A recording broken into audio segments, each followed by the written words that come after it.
Assalamualaikum warahmatullahi wabarakatuh. Waalaikumsalam warahmatullahi wabarakatuh. Selamat datang di podcast Ngopilah, ngobrol fikih muamalah. Sebelumnya jangan lupa like dan subscribe channel HMPS MBS UIN Surakarta.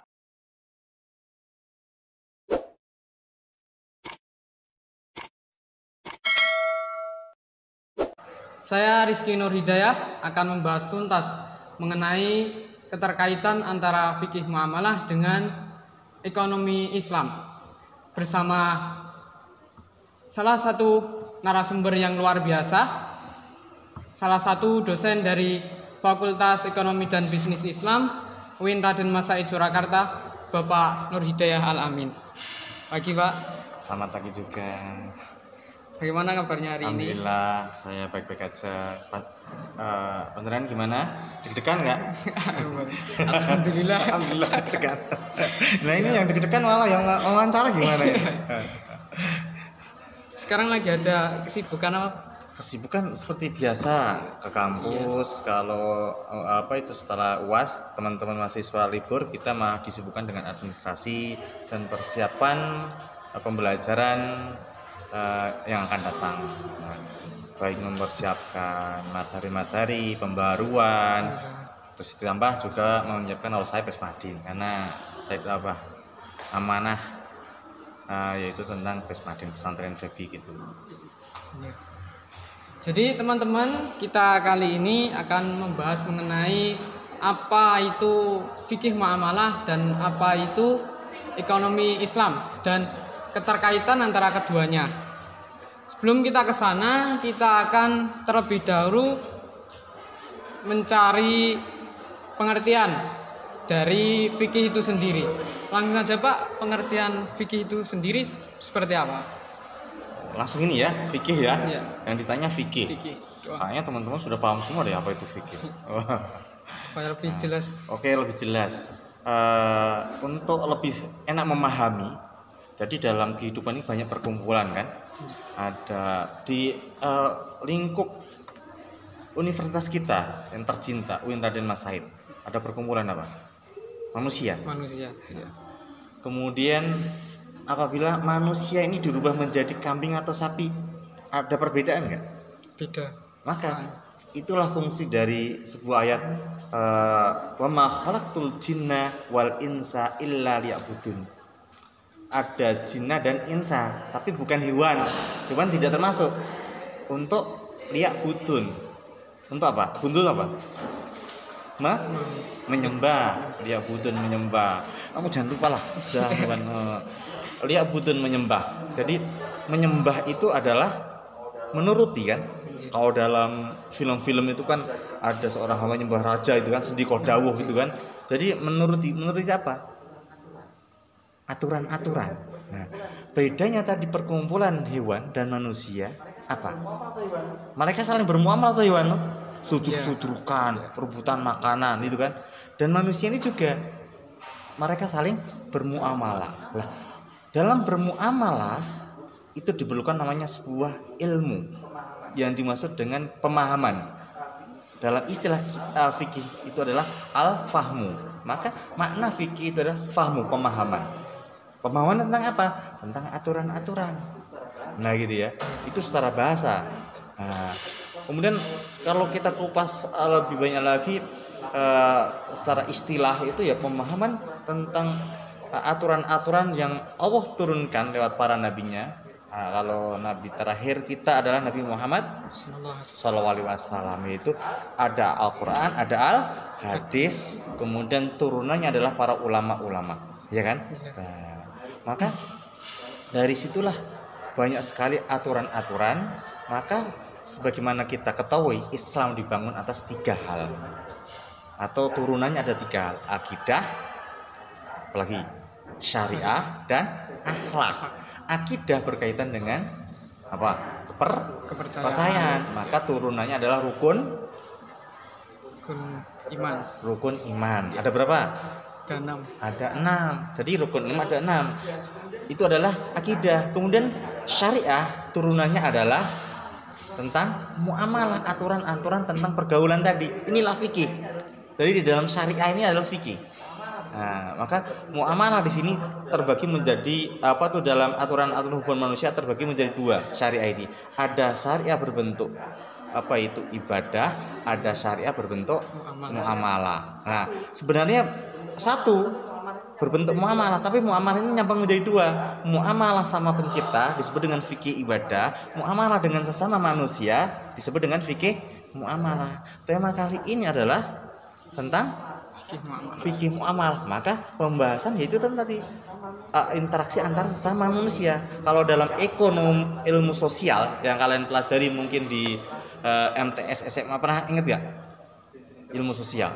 Jenis interaksi coba apa? Interaksi antara individu dengan individu, individu dengan kelompok, kelompok dengan kelompok. Nah, ini banyak interaksi. Nah, maka dalam muamalah itu nanti ada pencabangan lagi. Muamalah itu muamalah tentang hukum ini nanti ada pidana, ada perdata. Kemudian muamalah yang kedua adalah tentang hubungan bisa disebut dengan hubungan politik itu ada internal dan eksternal. Kalau internal lahirlah hubungan internasional antar kelompok berarti kan. Nah, gitu kan. Ada juga antar orang, ekspor impor, gitu kan. Nah, kalau yang eksternal itu melahirkan tiga hal: administrasi, ekonomi, dan politik. Nah, ekonomi ini mencabang menjadi tiga: ada industri, ada apa lagi? Keuangan, ada perdagangan. Nah, ekonomi atau keuangan itu nanti membahas tentang perbankan dan sebagainya. Nah, inilah lingkup muamalah sangat banyak sekali interaksi antara manusia tadi, ya kan? Ada internal, eksternal. Internal itu seorang ekspor import kan. Kamu mau ekspor apa? Itulah makna cakupan luas sekali fikih ibadah. Ya. Kemudian karena tadi kita membahas fikih muamalah. Fikih muamalah bukan fikih ibadah, sorry. Oke. Bagaimana objek kajian dari fikih muamalah itu, Pak? Objek kaidah ada satu kaidah dalam fikih muamalah. Yang ini kebalikan dari fikih muamalah, fikih ibadah. Kalau dalam fikih muamalah itu ada sebuah kaidah ini. Al aslu fil muamalati ibahah hatta yadilud dalil ala tahrimiha. Jadi dalam segi bermuamalah itu segala sesuatu dibolehkan sampai ada dalil yang melarangnya. Artinya apa? Kita disuruh inovasi sebanyak mungkin. Itu dalam bermuamalah. Berbeda dengan fikih ibadah. Fikih ibadah itu apa itu? Al aslu fil ibadati tahrim hatta yadilu dalil ala tahliliha ala ibahatiha. Jadi kalau dalam beribadah tidak boleh berinovasi.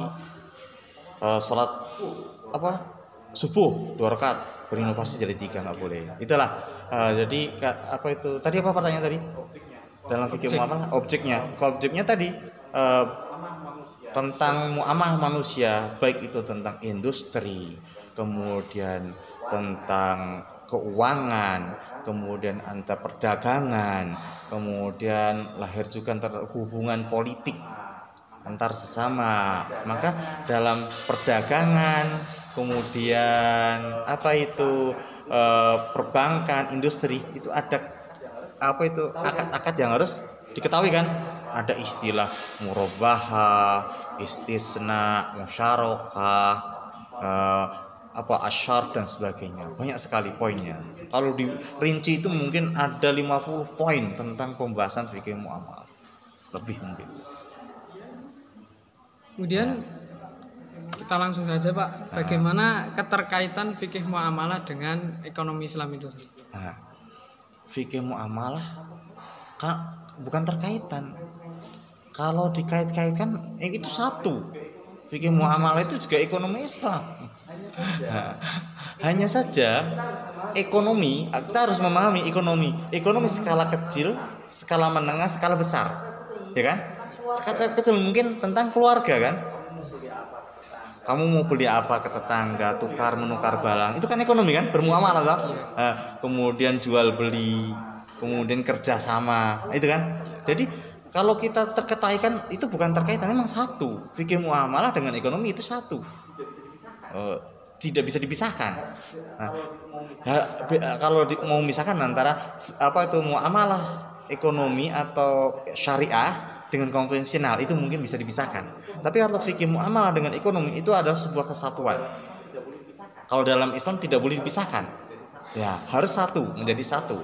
Ekonomi Islam juga muamalah itu. Nah, dalam muamalah juga ada ekonomi. Nah, ingat, dalam ekonomi ada muamalah, dalam muamalah ada ekonomi. Seperti itu kata-katanya, Mas. Kemudian karakteristik dari ekonomi Islam itu bagaimana? Nah, tadi kita ke depan lagi ya, kaidah tadi, karakteristik ekonomi Islam itu kan apa itu? Pertama tadi, asas dari Islam itu apa tadi? Ada akidah, syariah, ada akhlak. Nah, apa itu? Ekonomi Islam, ciri ekonomi Islam itu adalah dia selalu memegang tiga hal ini. Ini kan sudah ekonomi ini kan syariah tadi kan harus sesuai dengan aturan-aturan toh. Contoh tadi kita mau jual beli HP ini ya. Sampean menjual ini ke saya. Kamu beli ini berapa ini? Contoh ini beli HP berapa? 2 juta. 2 juta. Kemudian kamu jual ke saya 2.500.000. Pak, beli HP saya 2.200.000 saja itu kan. Saya hanya ambil 200. Ini disebut dengan apa? Murabah. Kamu membeli ke saya dengan mengambil keuntungan di situ, murabah. Beda lagi dengan kerjasama. Kamu punya modal, saya punya modal. Kita membandingkan sate keong, nah, gitu, atau sate ayam. Itu sebenarnya musyarakah. Nah, maka itu adalah aturannya, ada namanya, ada rukun syaratnya. Ya. Kemudian apa itu fondasi yang lain? Ada tadi, ada akidah Allah. Ada akhlak etika. Maka ekonomi Islam harus berpegang teguh kepada akidah, kepada syariat, dan juga akhlak, attitude kita. Sopan santun, tidak boleh mencuri, tidak boleh mengurangi timbangan. Nah, itu karena tujuannya adalah apa? Tujuan adalah keberkahan, falah dunia akhirat. Nah, gitu, Mas. Kemudian yang terakhir langsung aja, Pak. Mas, terakhir nih. Ini bukan mengupas habis ini, mengupas kilas berarti ini ya. Mengapa fikih muamalah itu sangat penting dalam kehidupan ekonomi bagi masyarakat Muslim itu sendiri? Sebenarnya bukan apa itu masyarakat Muslim, tapi seluruh masyarakat dunia. Banyak orang-orang non-Islam tapi mempraktikkan kaidah-kaidah ekonomi Islam.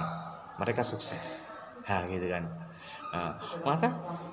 Maka dalam Islam itu aturan-aturan atau ajaran-ajaran dalam berekonomi itu diterapkan dan juga diajarkan oleh Rasulullah, seperti ba'da subuh itu dilarang tidur. Fantasiru fil ardi, silahkan bergerak di seluruh dunia. Itu anjuran Islam itu kan. Kalau dalam istilah Jawa kan nanti rezekinya patok ayam. Itu kalau dalam Islam itu fantasiru fil ardi, bersebarlah, taharraku, bergeraklah, fa inna fil harakati barakah. Dalam pergerakan itu mengandung keberkahan. Orang Jawa melesetkan sopo sing opah mama. Nah, itulah ekonomi, sejatinya ekonomi. Ya. Ada yang pertanyaan yang lain? Sudah. Oh sudah, cepat kilas lagi. Intinya dalam berekonomi atau dalam bermuamalah Islam atau ekonomi Islam, kita benar-benar harus percaya kepada Allah, harus selalu ingat kepada Allah, supaya apa? Banyak sekali orang-orang Muslim itu karena dia melalaikan Allah, tidak ingat akhirat, maka dia menghalalkan, mengurangi timbangan, mencampurkan antara barang yang baik dan buruk dan sebagainya. Maka marilah kita semuanya dalam bermuamalah itu, apalagi kita sebagai umat Muslim dan juga para mahasiswa, teruslah peganglah akidah kalian, peganglah syariah kalian, peganglah etika kalian. Semoga kalian semua bahagia fit dunya wal akhirat. Demikian Mas. Oke. Itu tadi pembahasan kita pada podcast hari ini, bahwa kegiatan ekonomi Islam itu tidak dapat dipisahkan dari fikih muamalah. Bahkan kegiatan itu hendaklah dikawal dan dipandu oleh fikih muamalah. Sekian saja podcast pada kesempatan kali ini. Saya ucapkan banyak terima kasih kepada Bapak Nur Hidayah Al-Amin yang telah memberikan penjelasan dan ilmu kepada kita semua. Semoga dapat bermanfaat bagi kita semua. Sekian dari kami. Apabila banyak kesalahan, kekhilafan, kami mohon maaf yang sebesar-besarnya. Kami pamit undur diri. Wassalamualaikum warahmatullahi wabarakatuh. Waalaikumsalam warahmatullahi wabarakatuh.